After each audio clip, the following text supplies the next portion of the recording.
India's number 1 varicose veins hospitals అబీస్ను సంప్రదించండి. మీ నొప్పి లేని ప్రయాణాన్ని ప్రారంభించండి. నమస్తే అమ్మా. నమస్తే అమ్మా.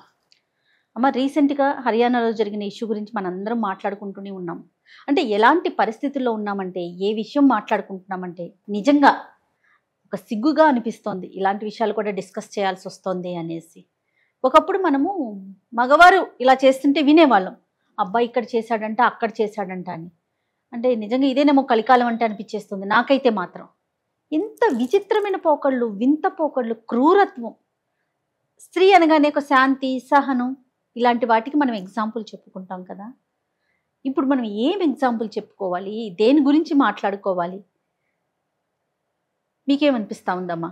నాకైతే ఒకటే అనిపిస్తుంది, తల్లిదండ్రుల పెంపకం లోపమా, చుట్టూ వచ్చి చేరిపోయిన టెక్నాలజీ ప్రభావమా, ఓకే, లేకపోతే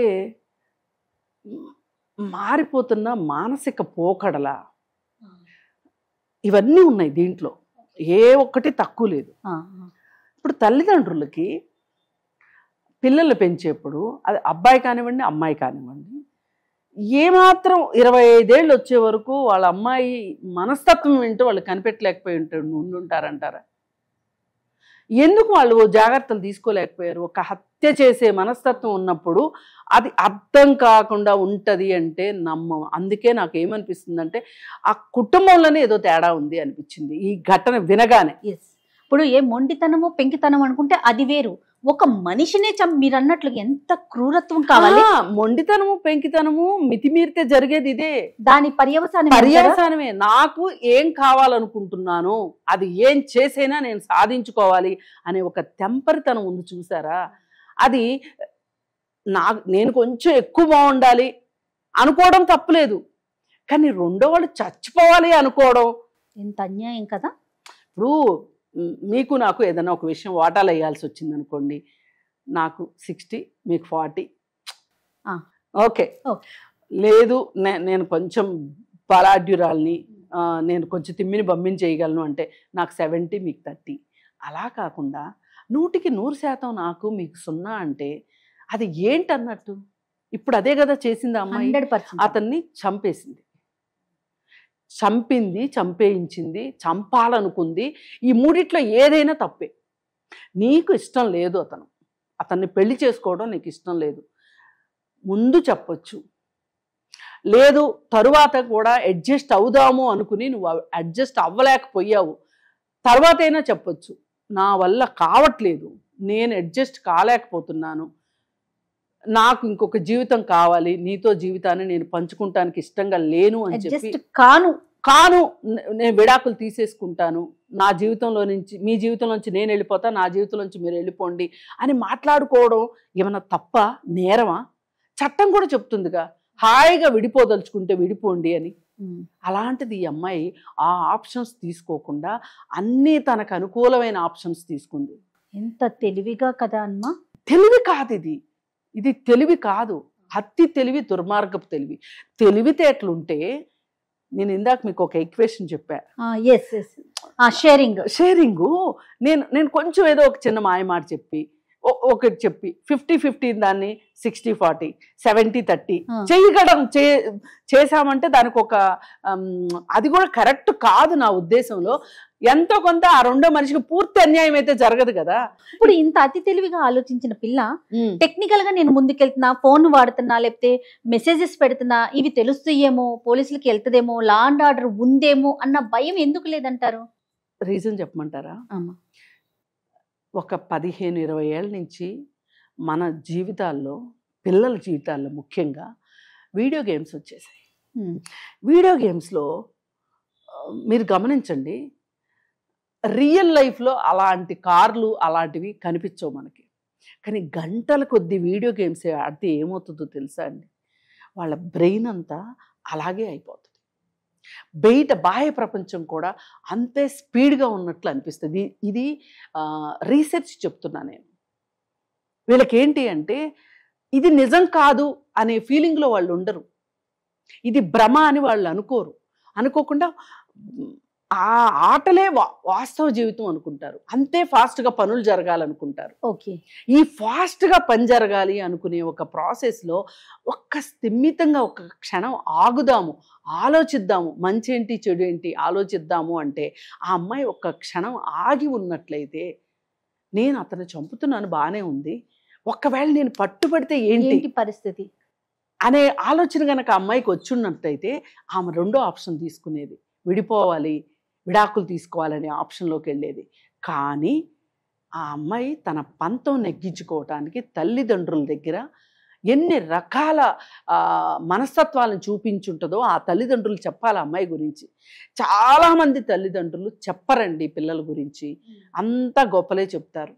అంటే అందరికీ చెప్పేసేయమని కాదు నా ఉద్దేశం. మీ వల్ల కావట్లేదు, అలివిగాని సమస్య అయింది అన్నప్పుడు ఒక సైకాలజిస్ట్ దగ్గరికి వెళ్ళండి. అంటే ఈ మెంటాలిటీ డే 1 నుంచి ఉన్నది అంటారు. ఉంటుందండి. మరీ ఇదే మనుషుల్ని చంపేసేంత ఉందని నేను అనను, కానీ అంటే ఇది ఇంకా ఫైనల్ అవుట్కమ్. కానీ ఏమీ లేకుండా హఠాత్తుగా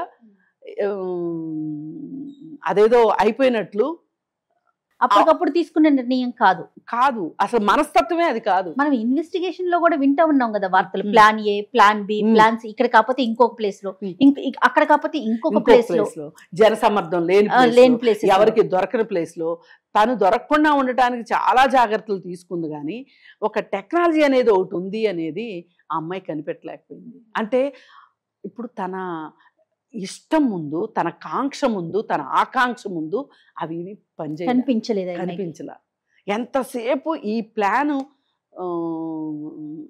ఆచరణలో పెట్టేది, ప్రాక్టీస్లో పెట్టే దాని మీద ఉన్న శ్రద్ధ, ఇది ఫెయిల్ అయితే ఏంటి అనే దాని మీద, ఒక్కవేళ పోలీసులు చట్టము ఆప్షన్స్ చూసుకోలే. మీకు ఇంకొక ఎగ్జాంపుల్ చెప్తా.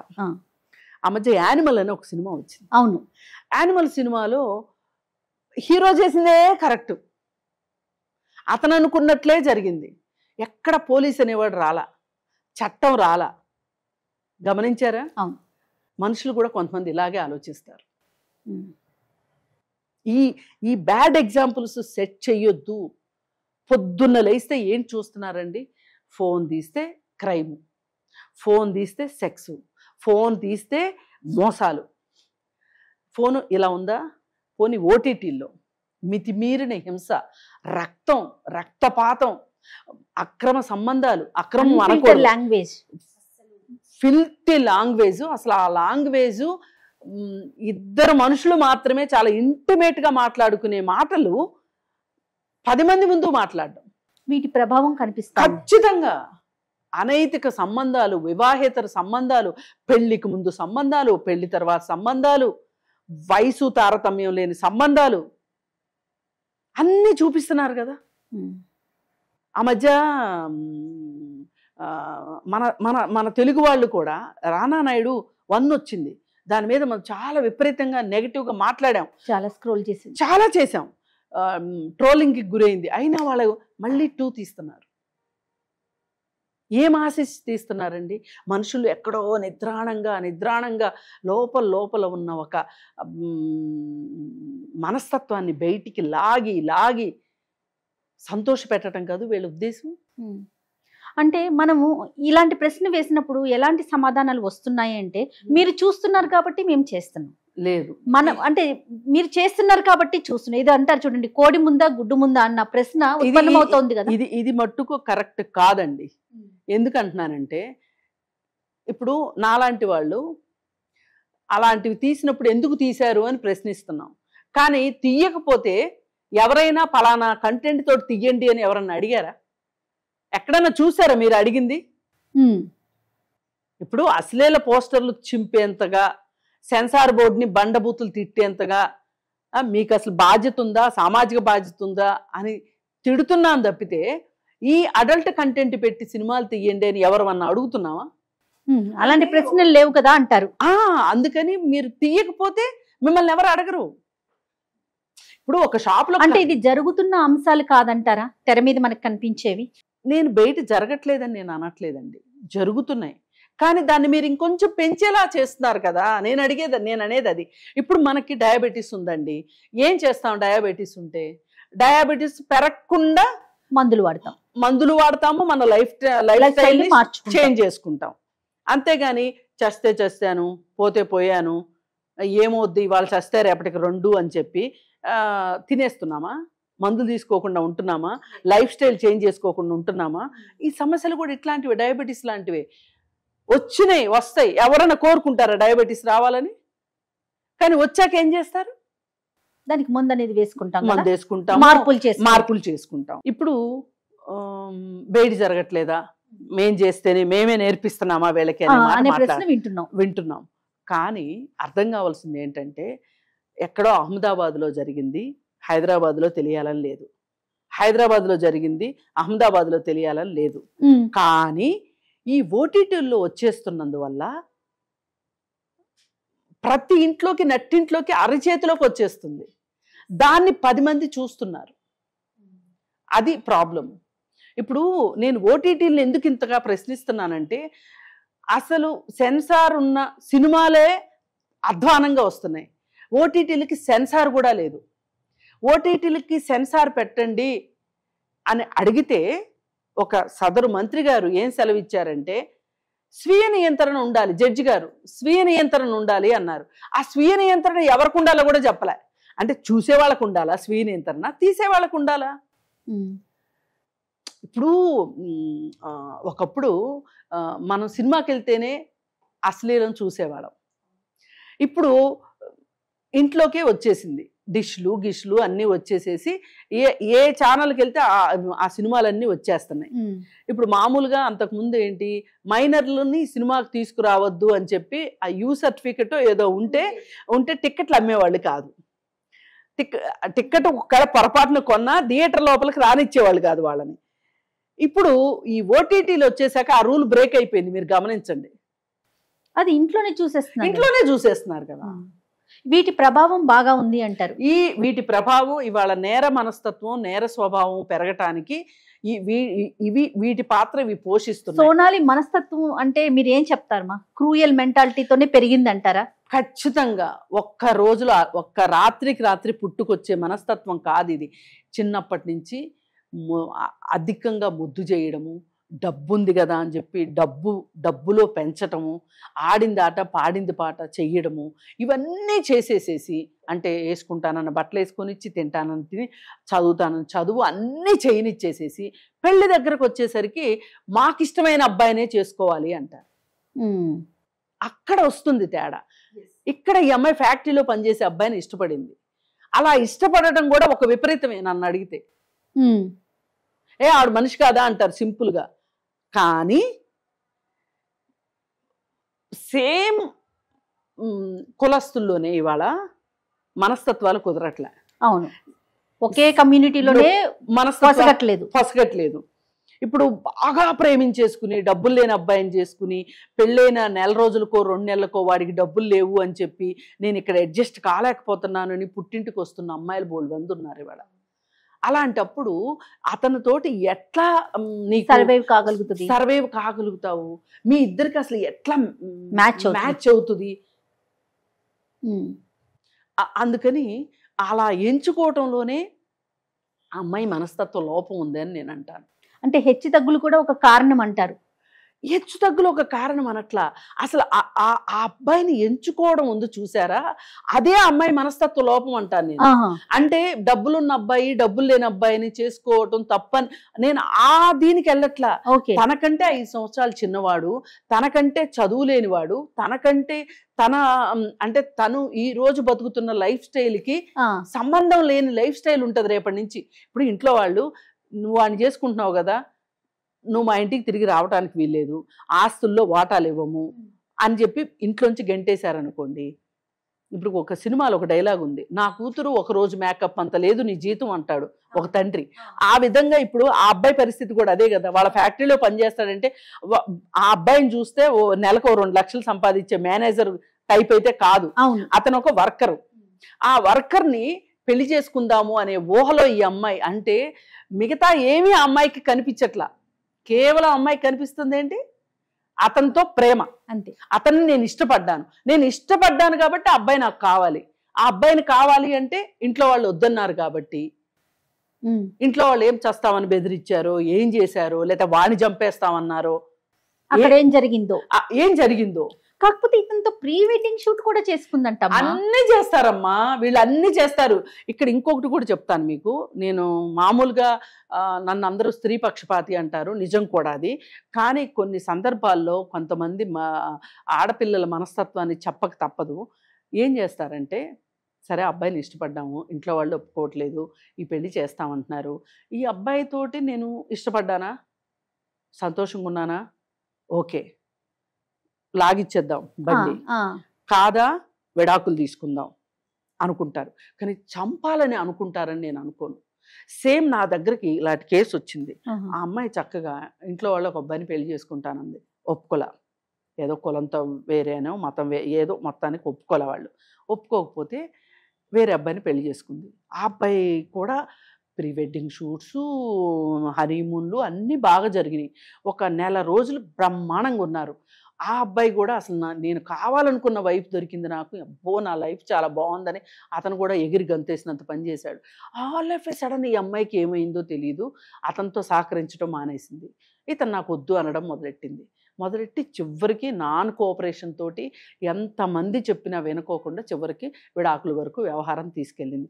విడాకులు తీసుకున్న తర్వాత ఈ విడాకుల లోపు ఇంట్లో వాళ్ళు వద్దు వద్దు అంటే ఈ వ్యవహారం చెప్పింది. మరి ఆ అబ్బాయిని చేసుకుంటా అంటే మీరు వద్దన్నారు, ఇతన్ని చేసుకుంటే నేను అడ్జస్ట్ అవుతాను అనుకున్నాను, కానీ నేను అడ్జస్ట్ కాలేదు, కాబట్టి మీరు విడాకులు ఇస్తే నేను మళ్ళీ అతన్ని పెళ్లి చేసుకుంటాను, మీరు సహకరిస్తే సరే, లేకపోతే నేను ఏదో ఒక రోజు ఇంట్లోంచి వెళ్ళిపోతాను, లేదంటే చచ్చిపోతాను.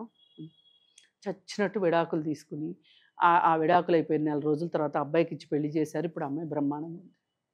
నాకు ఇప్పుడు ఆ స్టోరీ చూసా, అప్పుడు నేనేమనుకున్నానో తెలుసా, ఆ అబ్బాయి జీవితం బలి చేసింది కదా ఈ అమ్మాయి పెళ్లి పేరుతోటి. ఆ అబ్బాయికి మళ్ళీ ఇంకో పెళ్ళి, వాళ్ళ మగపిల్లలకు పెళ్ళిళ్ళు అవ్వడం చాలా కష్టంగా ఉంది అని బాధపడ్డా నేను. కానీ ఈ స్టోరీ విన్నాక నాకేమనిపించిందో తెలుసా, కనీసం చంపకుండా వదిలేసింది. అట్లాగా ఆలోచించాల్సి వస్తుంది నిజంగా. ఆ తల్లిదండ్రులకు ఎంత కడుపుకోతండి. ఇప్పుడు ఈ మొత్తం స్టోరీలో మనం ఒళ్ళు గొగిరిపుర్చే విషయం ఏంటంటే, ఆ తల్లిదండ్రులు ఏం చూసుకుని సంతోషంగా ఉంటారు. ఆ అబ్బాయి తల్లిదండ్రులు, రఘువంశీ తల్లిదండ్రులు, అవును, ఎంత నరకం అండి వాళ్ళకి. పెట్టుకుని ఉంటారు. పెళ్లి చేశారు, సంతోషంగా పిల్లలు వస్తారు, చాలా ఊహించుకుంటారు కదా. మానవ జీవితం ఇంత, రాబోయేదాన్ని అదే కదా మన ముందుకు నడిపించేది. మరి ఈ పరిస్థితుల్లో ఈ అమ్మాయి ఇలా జరిగింది అని తెలియగానే ఆ తల్లిదండ్రులు అన్న మాట ఏంటంటే, మా అమ్మాయి అమాయకురాలు, మా అమ్మాయి అమాయకురాలు. అవును. వాళ్ళ బ్రదర్ ఏమన్నాడు, నా చెల్లి భయాందోళనలో ఉంది అన్నాడు. అంటే వీళ్ళు వాళ్ళ అమ్మాయి సంగతి తెలిసి కూడా ఈ విషయం బయటపడకుండా మేనేజ్ చేసుకుందాము అనే ఉద్దేశంతో ఇలాంటి నాటకం మాటలన్నీ మాట్లాడారు. చివరికి ఒక మంచి ఆఫీసరు ఉండటంతో పప్పులు ఉడక్క మొత్తం స్టోరీ బయటకు వచ్చాక, చట్టం ముందు అంతా సమానమే, ఎవరినైనా బయటకు తీస్తామనేది ప్రూవ్ అయింది. అయ్యేసరికి ఇప్పుడు ఏమైంది, వాళ్ళ అన్నయ్య ఏమంటున్నాడు, నా చెల్లి చేశానంటుంది కదా, నా చెల్లిని చంపేయరని తెలుసు. అంతే కదా. కంటికి కన్ను పంటికి పన్ను ఉందా మనకి? లేదు కదా. ఎంత అందుకే నేను ఆ ఫ్యామిలీని కసబ్ లాంటి పోషించాం మనం. అవునా కదా. అంటే ఇప్పుడు నేను ఆ కుటుంబం గురించి నేను ఒక నింద వేయడానికి కూర్చోలే ఇక్కడ. అసలు ఆ కుటుంబం మనస్తత్వం చెప్తున్నాను.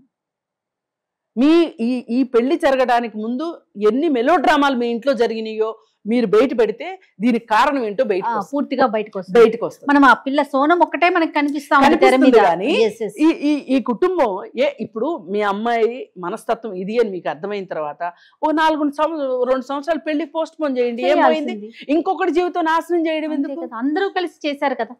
అంతే కదా. వాళ్ళ పాత్ర కూడా ఇండైరెక్ట్ గా, డైరెక్ట్ గా లేకపోయినా వాళ్ళకి తెలిసి ఇష్టం లేని పెళ్లి ఎందుకు చేసినట్టు. అందుకని దీన్ని బట్టి నేర్చుకోవాల్సింది ఏంటి అంటే, నీతి ఏంటి అంటే, ఎవరైనా మనం పిల్లల్ని పెంచేటప్పుడు మీ అంత సూపర్ డూపర్ లేరు అని పెంచేసేసి ఏదో ఒక క్షణంలో మేం చెప్పిన మాటే వినాలి, ఇప్పటి వరకు వాళ్ళు చెప్పిన మాట వీళ్ళు విన్నారు, ఇప్పుడేమో వీళ్ళు చెప్పిన మాట వాళ్ళు వినాలి అంటే వినడానికి సిద్ధంగా లేరు. అందుకని డే వన్ నుంచి మీరు మారిన కాలం పరిస్థితి ప్రకారం మీరు కూడా మారండి, తల్లిదండ్రులు కూడా. అంతే. అంతే. ఇక లేదు అసలు మీకు ఎంత డైజెస్ట్ చేసుకుందాం అనుకున్నా డైజెస్ట్ కావట్లేదు అంటే గనక, మీకు చాలా విపరీతంగా అనిపిస్తుంది అంటే గనక సైకాలజిస్ట్కి చూపెట్టండి. ఎక్స్పర్ట్స్ ఉన్నారు ఇప్పుడు మనకి. ఉన్నారు.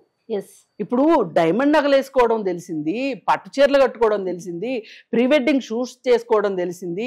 ఇన్ని తెలిసిన వాళ్ళకి ఇది తెలీదా? ఏ ఫోన్ వస్తే ఆ ఫోను మార్చుకోవడం తెలిసింది. అందుకని మీరు మీ ఇక్కడ జీవితాలు భద్రంగా ఉండాలి. రైట్ అమ్మా, చాలా మంచి, అంటే మీ ఒపీనియన్ షేర్ చేసినందుకు చాలా సంతోషం. Thank you.